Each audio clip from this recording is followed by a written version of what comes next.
గట్టు మల్లికార్జున స్వామి దేవస్థానంలో ఘనంగా ఉగాది వేడుకలు. మల్లి కుదూర్ల గట్టు మల్లికార్జున స్వామి దేవస్థానంలో ఉగాది పండుగను భక్తి శ్రద్ధలతో ఘనంగా నిర్వహించారు. తెల్లవారుజాము నుంచే భక్తులు భారీగా ఆలయానికి తరలివచ్చి స్వామివారిని దర్శించుకున్నారు.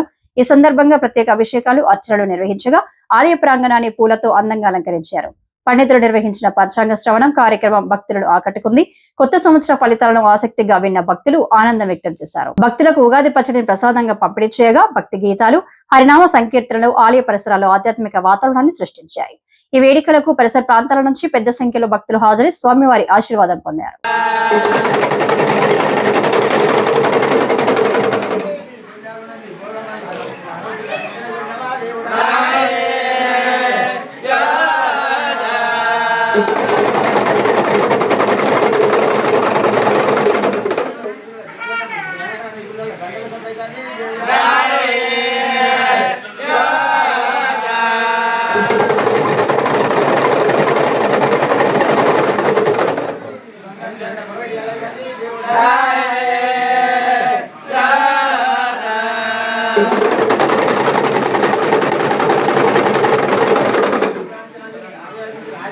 సైడ్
गुरु ब्रह्मा गुरुर्विष्णुर्देवो महेश्वर गुरु साक्षात् ब्रह्म तस्मै श्री गुरवे नमः।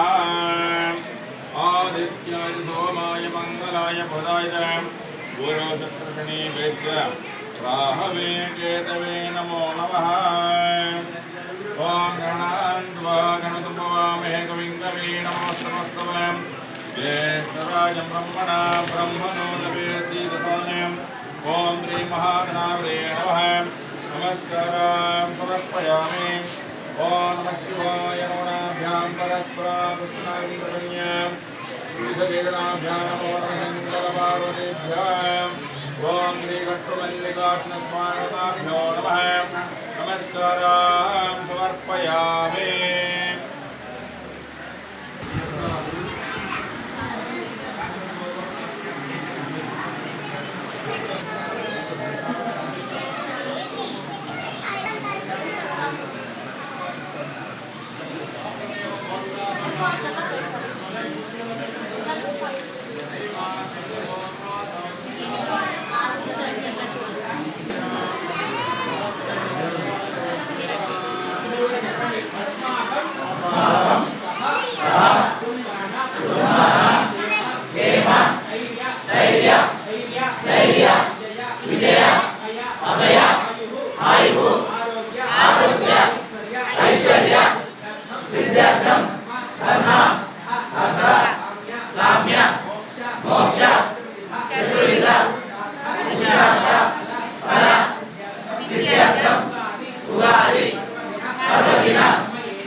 मल्लिकार्जुन भगवान की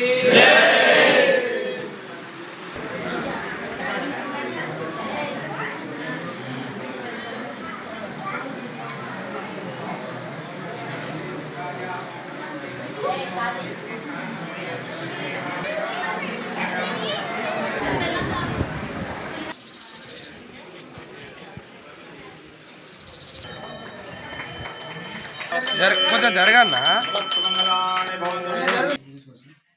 తీసుకోండి. జయ బలోట మల్లికార్జున. 11 ఖర్చు 5, రాజపూజ్యం 2, అవమానం 4. వృషభ రాశి వారికి 5 ఆదాయం 14 ఖర్చు,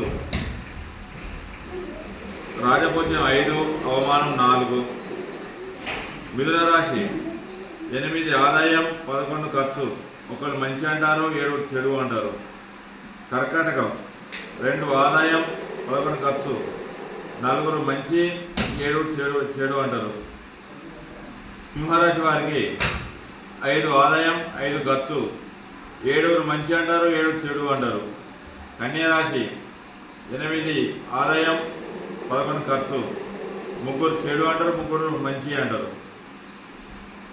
తులారాశి వారికి 5 ఆదాయం 14 ఖర్చు, 6 మంచి అంటారు 3 చెడు అంటారు. వృశ్చిక రాశి 11 ఆదాయం 5 ఖర్చు, 2 మంచి అంటారు 6 చెడు. ధనుసు రాశి వారికి 14 ఆదాయం 11 ఖర్చు, 5 మంచి అంటారు 6 చెడు అంటారు. మకరాశి వారికి 2 ఆదాయం 8 ఖర్చు, 1 మంచి 6 చెడు. కుంభరాశి వారికి 2 ఆదాయం 8 ఖర్చు, 4 మంచి అంటారు 2 చెడు అంటారు. మీనరాశి వారికి 14 ఆదాయం 11 ఖర్చు, 7 మంచి అంటారు 2 చెడు అంటారు.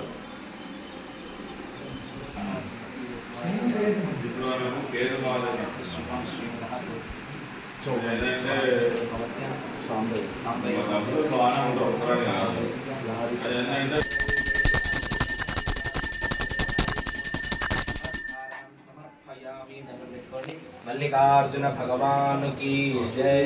नमस्कार समर्पयाम।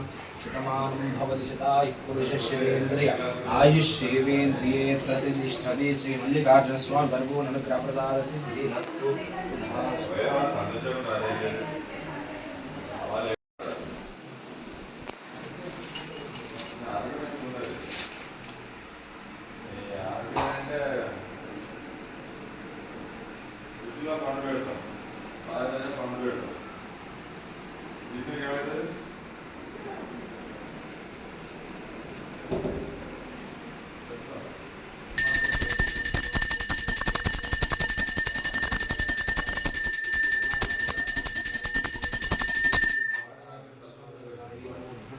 నమస్కారం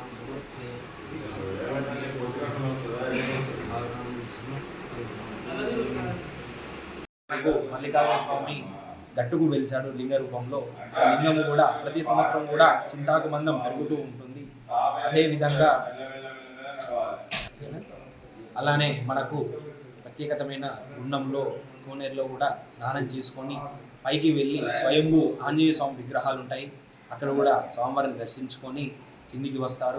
కిందికి వచ్చిన తర్వాత కావాల్సిన పట్టణాలు కావాల్సిన సామాగ్రి అది కూడా తెచ్చుకొని ఆ యొక్క స్వామివారికి మొక్కు చెల్లించే పట్టణం కూడా వేసుకొని అంగరంగ వైభవంగా చేసుకున్న తర్వాత గజ్జలు అన్నీ కూడా కట్టుకొని ఆ స్వామివారికి నాట్య ప్రదర్శన చేసుకొని తర్వాత పైకి వచ్చి స్వామివారికి రుద్రాభిషేకం కానీ అర్చన కానీ చేసుకుంటారు. అదేవిధంగా మనకు స్వయంభుగా వెలిసిన ఎల్లమ్మ తల్లి కూడా ఉంది. ఆ ఎల్లమ్మ తల్లి కూడా స్వామివారి ప్రసాదము కానీ ఏదైనా తెస్తే అమ్మవారికి అప్పగించి అమ్మవారికి కూడా వివిధ రకాలమైన పూజలు చేసుకొని అలానే కిందికి వెళ్తారు. కిందికి వెళ్ళిన తర్వాత మనకు స్వయంభు అయిన కాలభైరవ స్వామి ఉన్నాడు. ఆ స్వామివారి కూడా దర్శించుకొని అదేవిధంగా కిందికి వెళ్ళి వాళ్ళు వండుకున్న బోనాలని కూడా ఆ ఒగ్గు పూజారితోటి చెల్లించుకొని ఆ యొక్క స్వామివారి ప్రసాదం కూడా స్వీకరిస్తారు.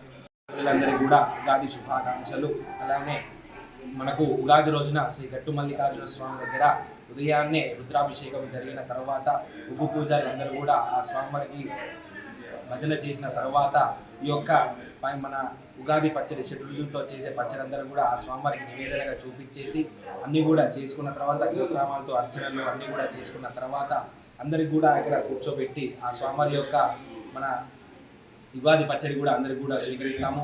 తర్వాత అలానే ఆ స్వామివారి అయ్యగారు కూడా ఇక్కడ ఉన్న అర్చకులను కూడా అందరికి కూడా ఈ యొక్క సంవత్సరము అందరికీ ఎలా ఉంది, ఏ విధంగా జరుగుతుంది, మన పంట పొలాలు అన్నీ కూడా ఎలా ఉన్నాయి, మన జీవిత చిత్రం ఎలా జరుగుతుందని చెప్పేసి సంవత్సరం అంతటి గురించి కూడా అక్కడ అయ్యగారు చెప్పారు. కావున ఇక్కడ ఏం జరుగుతుంది అంటే మన శ్రీ గట్టు మల్లికార్జున స్వామి దేవస్థానంలో అందరూ కూడా పట్నాలు వేస్తూ ఉంటారు. స్వామివారి మొక్కుబడి ఉన్న పట్నాలు కూడా వేస్తుంటారు. ఎలా చేస్తారంటే ఉదయాన్నే వచ్చి స్నానం చేసి మన ప్రత్యేకతమైన ఈ గుడికి ప్రత్యేకతమైనది అంటే కోనేరు, ఆ కోనేరు దగ్గరికి వెళ్ళి స్నానాలు చేసి తీసుకొని వచ్చి ఆ స్వామివారి దగ్గర నమస్కారం చేసుకొని కింద పట్నాలు వేసుకుంటారు. పట్నాలు వేసుకున్న తర్వాత కూడా స్వామివారి దగ్గరికి రుద్రాభిషేకం కానీ అర్చనలు కానీ ఇలా స్వామివారికి మొక్కుబళ్ళు ఉన్నా సరే కట్టేసి బాసింగాలు కట్టేసి ఆ స్వామివారికి ఆ యొక్క మొక్కుబడి ఏదుందో అది కూడా తీర్చుకొని అంగరంగ వైభవంగా చేసుకుంటారు. అదేవిధంగా మనకు సంక్రాంతి నుంచి ఉగాది వరకు మనకు జాతర జరుగుతుంది. అందరూ కూడా ఒగ్గు పూజారులు, నాయి బ్రాహ్మణులు, అర్చకులు కూడా అంగరంగ వైభవంగా ఈ యొక్క మన జరిగే జాతర అంతా కూడా అంగరంగ వైభవంగా జరిపిస్తూ ఉంటారు. అదేవిధంగా భక్తులందరూ కూడా అధిక సంఖ్యలో వచ్చి ఈ యొక్క పట్టణాలన్నింటినీ కూడా స్వామివారికి అప్పచెప్పి వెళ్తూ ఉంటారు. అందరికీ ఉగాది శుభాకాంక్షలు. శ్రీ గట్టుమల్లికార్జున స్వామి దర్శనం మేము చిన్నప్పటి నుంచి కూడా చేసుకుంటాము. మా తాతల ముత్తాతల కాంచెలు కూడా ఈ గట్టుమల్లన్న స్వామి చిన్నతనం నుంచి వచ్చి ఇక్కడ మేము దర్శనం చేసుకొని వెళ్తుంటాము. ఉగాది పండుగకు తప్పకుండా వచ్చి ఆ స్వామివారి మొక్క కూడా పట్నాలు వేసుకొని కూడా దర్శనం చేసుకొని పోతాము. ఈరోజు ఉగాది శుభాకాంక్షలు అందరికీ. నా పేరు మూడికే రాజు. మల్లికుదుర్ల శ్రీ గట్టు మల్లికార్జున స్వామి ఒగ్గు పూజారిగా చేస్తున్నాము మా తాతల కాంచి. ప్రతి సంవత్సరం ఉగాది పండుగ నాడు మన గట్టుమల్లన్న గుట్టకాడ అధిక సంఖ్యలో ప్రజలు వచ్చి గుండంలో స్నానం చేసి దేవునికి మొక్కులు సమర్పించి పట్నాలు బోనాల రూపకంగా ప్రతి సంవత్సరం వేలాది మంది వచ్చి దేవుని దర్శించుకోవడం జరుగుతుంది. అదేవిధంగా గుండంలో స్నానం చేస్తే వాళ్ళకు అనుకున్న కోరికలు నెరవేరుతాయని, అదే దేవునికి మొక్కులు అప్పచెప్తే కొంగు బండారి అవుతుందని వాళ్ళకు నమ్మకంతో ఇక్కడ రావడం జరుగుతుంది. పిల్లలు లేని వారికైనా కష్టాల్లో ఉన్నవాళ్ళు కూడా వచ్చి దేవుని దర్శించుకుంటే వాళ్ళ కట్టాలకు దూరమై సుఖాలకు దగ్గరై పిల్లలు లేని వారికి సంతానం కలిగిస్తూ గుండంలో నీళ్లు తీసుకుపోయి కూడా బాయిల కాడ కానీ ఇంటికాడ కానీ పంట చేనుల మీద కూడా చల్లుకున్నా కూడా వాళ్ళకు సంతోషంగా ఉంటారని చెప్పడం జరుగుతుంది.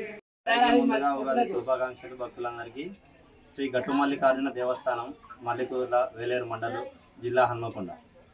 ఈ గ్రామంలో ఉగాది స్పెషల్ ఏంటి అంటే గట్టు మల్లికార్జున దేవస్థానంలో ఉగాది పంచాంగం చెప్పడం జరుగుతుంది. దానికోసం భక్తులు వచ్చి ఇక్కడ అధిక సంఖ్యలో వచ్చి పంచాంగము వినడం జరుగుతుంది. పంచాంగం తర్వాత దేవుని దగ్గర ప్రసాదము ఉగాది పచ్చడి చేస్తారు. పచ్చడి చేసి అందరికీ భక్తులకు పోసి ప్రసాదాలు చేస్తారు.